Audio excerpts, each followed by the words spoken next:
In 2020, I made exactly $31,220.49 of passive income, and I'm f***ing pissed about it. Now, if that doesn't make me sound like a massive dick, then I don't know what will. In April of 2019, I started a series that I called my Flip Reports in order to document my journey into affiliate marketing after spending years working as a freelance marketer and eventually opening my own marketing agency early 2018. If you're not familiar with the Flip Reports, I've left links down below to the first 7 entries of the Flip Report series. Now in 2020, I mostly let the Flip Reports sit while I focused working on my agency, and affiliate marketing ultimately became a side project where I was still actively buying sites, but I wasn't actively working on them. The last Flip Report I published was in July of 2020, and now we're in February of 2021. And while making over $31,000 without having to do a whole lot is by no means anything to be angry about, keep in mind that revenue does not equal profit. I'm disappointed in myself that I couldn't keep up with the project, and the Flip Reports started coming out a lot less consistently, and when they did come out, they had a lot less information in them.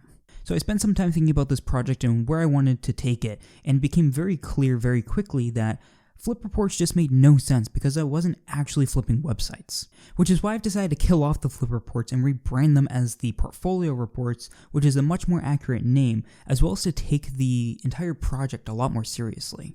Within the next week, I'll be releasing the first Portfolio Report video, which is the format I'll be keeping these in, updating you on everything that's happened on the site since the last Flip Report, which is all the way back in July of 2020, up until February of 2021, including how I fared in the infamous December 2020 update. I want to spend the rest of this video going over how the Flip Reports evolved up until this point, and how I intend to take this project more seriously going forward. When I first started the Flip Report series, the intent was to have 1, maybe 2 websites at a time that I would actively work on, grow the revenue, sell for a profit, and then repeat the whole process over and over again until I felt as though that I didn't want to do it anymore.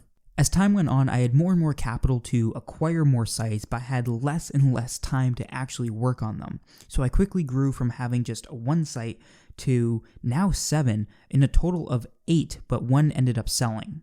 As the number of sites that I had grew, so did the agency. We ended up doubling our revenue in 2020, and so the amount of time that I had that could have been spent on the Flip Reports ended up being dedicated to the agency instead. This meant that a project that was intended for flipping websites ended up turning into, dare I say, passive cash flow. And while that's by no means bad, it just wasn't the intent that I had for this project, nor what I was really interested in, and it doesn't make a whole lot of entertaining content to release something that just says, yep, I did nothing again, and this is just how much it made without me having to do anything. That's just not helpful to anybody. So ultimately, I have to change my approach to this project. The first change that I already mentioned is that the name is changing from the Flip Reports to the Portfolio Reports, which is just simply a much more accurate name to what's actually happening. Now, the biggest change that I clearly need to make is to make sure that the sites are actually being worked on, and there's a couple of ways that I'm going to make sure that this is happening this year. I have some pretty big changes coming in Q2 of this year that I can't talk about just yet, but it's actually going to tie up even more of my time until about Q3 of this year, when I should have more free time to work on whatever I want. But I don't want to put this project off until Q3 of this year in order to start working on the sites, which is why I've decided to make a couple of hires, including a developer, a VA, and eventually a designer to help me work on the sites.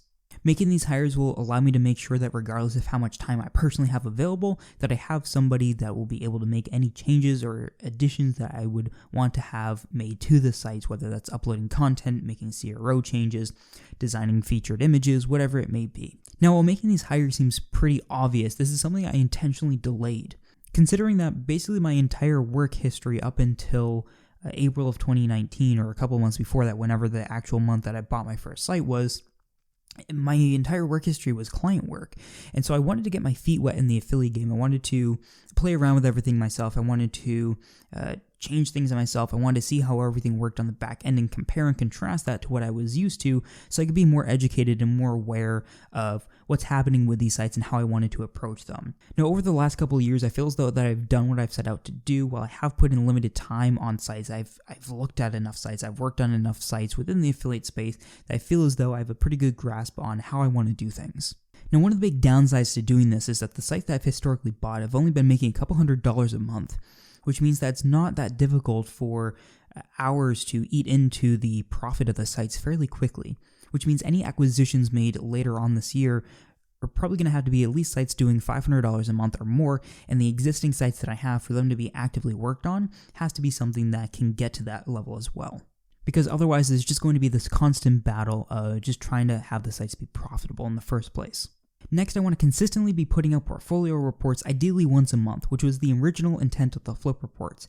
And after making some of these hires, it'll be a lot easier to make sure that there is something to talk about with each of these sites.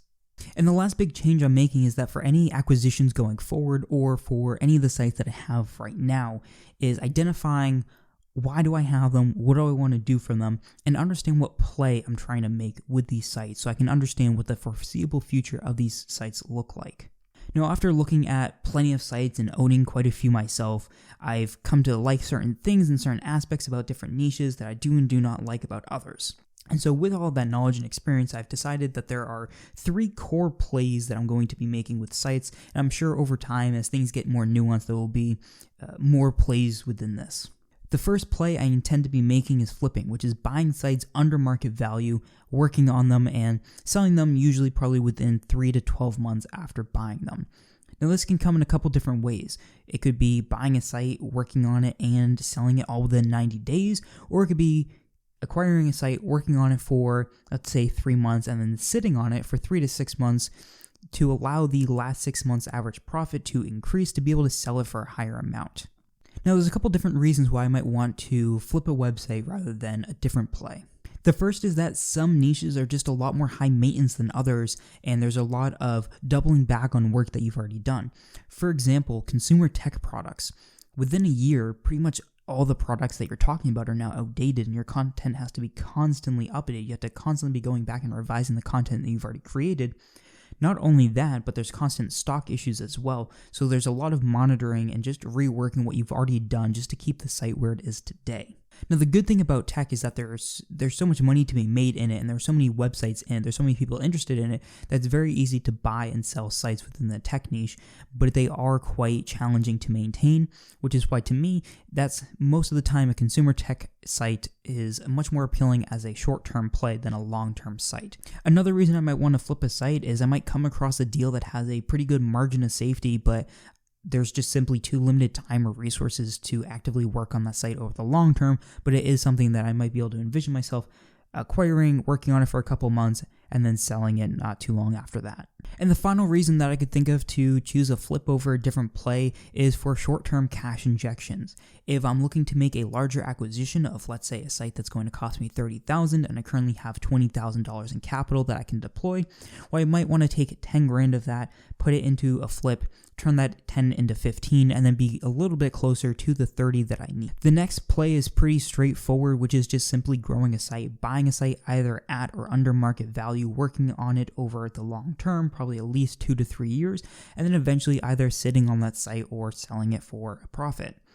This is something that's going to be worked on every single month, is going to have a set strategy, is going to be constantly improved and iterated on, and quite a bit of what the site makes will be reinvested back into the site to make sure that the revenue is growing as efficiently and as quickly as possible. And the third and final play would simply be holding the sites. This is primarily what I did in 2020 and is purely a cash flow play. A site can move in and out of hold as needed. As I already mentioned, a flip can move into hold because we're just looking to hold the site for 3 to 6 months, allow the last 6 months average profit to increase, kind of stabilize, so that we can sell it for a higher amount than we could have if we just sold it right away. A site that's currently in growth could go to hold because there's just less growth opportunity for that site compared to other sites. It just makes more sense to spend our time and resources on sites that have a higher growth potential. It could also be that a site could be essentially completed where there's not much more that we can do to that site to improve it outside of getting into a different product line or launching a completely different product category or opening up the site, being a little bit more broad with either traffic or monetization sources, and it just might not be what we want to do at that time. So the site might be considered completed until we decide that we actually want to take it to the next level. And if the site is completed, then it just needs to be in maintenance mode, and it's more so something that we just make some changes, small iterative changes over time, rather than be aggressive with it just because of the limited growth potential. And sites can also move out of hold. It could be that we have more time and resources available to work on that site. It could be a site that we intended to flip, that we changed our minds and we do want to keep this for the long term and work on it more actively. There's a number of reasons why a site might move in or out of the hold play. But holding a site is simply a cash flow play where we're looking to maintain the site, invest a small percentage, maybe 10 to 20% just to maintain the site, but not actively work on that site. The sites that are going to be the best for the hold play are going to be sites that are in evergreen niches that we don't have to worry about too much. They don't have any major problems where we're not worried that an algorithm update or a change in competition is just going to come and wipe the site out. So going back to the tech niche, this would be a horrible niche to usually have a hold play on because of just how often things become outdated, how often consumer trends change, and how often new products are being released. Those sites are quite difficult to put on the shelf and ignore for any extended period of time without the profit and the revenue of that site starting to dip quite a bit. So with all that being said, thank you for sticking around to the end of the video. I really do appreciate it. Now, if you liked this video, please share it with your friends, and if you didn't like this video, share it with your enemies. And I'm sure you're very annoyed of hearing everybody tell you this, but it really does help if you want to stay updated on all the future portfolio reports and any other video that I create. Please subscribe if you're interested. It does help and it would be appreciated. Thank you.